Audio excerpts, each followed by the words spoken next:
Hey, they're making a YouTube video for 99 2004 Honda Odyssey. A lot of transmission problems, and this one, my '01, is going. It's actually on its third transmission.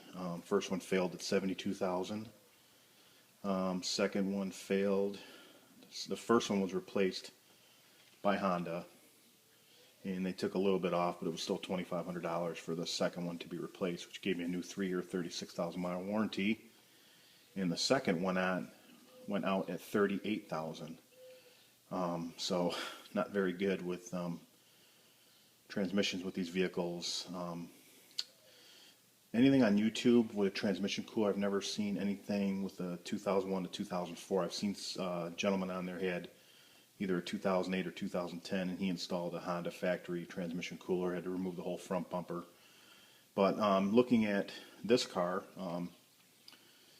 and just trying to figure out what's the best way to install a transmission cooler in this vehicle. This transmission has 2,000 miles on it right now, so right away I want to get a transmission cooler on. I do not tow anything. It's just a lot of things online saying these transmissions are weak, and the better you can keep them cool, it's going to be better. So, so what I've done, I've actually purchased a aftermarket transmission cooler. Got this from Advanced Autos. It's a Imperial Econocool Transcooler. It's actually made by Hayden. Looks like model number 242010, and it was $30 at Advanced Auto Parts. Picked it up, told them the vehicle, and it's basically a universal transmission cooler, but came with all the tubing and the hose clamps. You can kind of see the picture, what it comes with: the cooler, tubing, clamps, and a couple of those black mounting type things that help you mount it. So, and looking at this vehicle, I thought I'd have to take out the front bumper like the other gentleman and kind of install it kind of down in this area where the original one kind of went. The original was a very long and skinny one that went the whole length of the whole opening in the front of the car on the bottom. So, but looking at this vehicle and looking at this transmission cooler, I saw an opportunity to basically try and mount it in a different spot. So what I did is I figured out a way to mount it in the back of the grill, and right here I mounted it right there. So here's the front grill of the car, and there's the transmission cooler right there. So basically, and if you look, basically the inlet and the outlet exit from the same side. There's a perfect spot to, you can kind of see where the tubes go through. There's a transmission cooler, the tubes, the hose clamps. So what I did is I mounted it first, ran the tubes inside of the engine compartment, and they're kind of down there.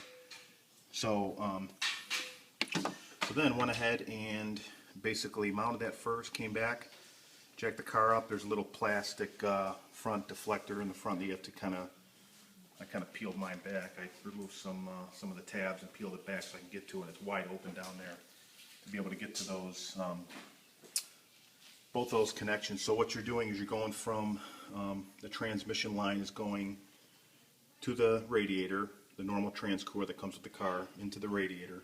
It comes out of the radiator and it goes into the inlet of this new transmission cooler. So I'm using it in sequence with the original transmission cooler, which is basically how you'd want to do it. So it goes into the new transmission cooler, out of the transmission cooler, and then back to the return line to the transmission. So you can see those lines, very simple. Put some light down there, you can see. So now what I'm going to do is I'm going to start the vehicle. This is the first start. It's all hooked up. And we want to give you guys the first opportunity for this vehicle to start.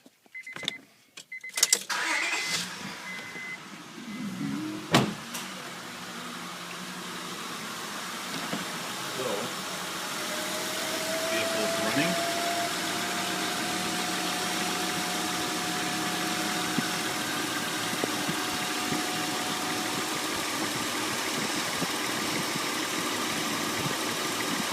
There are the lines right there.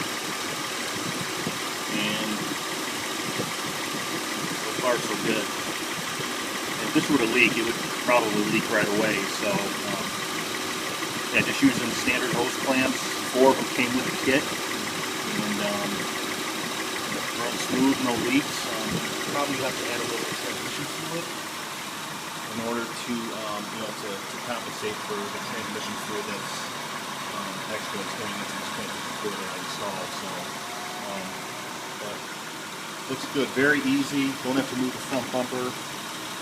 Probably the most of the time just figuring out where I wanted to put it. And now that it's mounted, if I had to do another one, I could probably do it in 45 minutes. So just wanted to give this update to you, and hopefully this helps you with your 99 2004 Honda Odyssey with the transmission issue.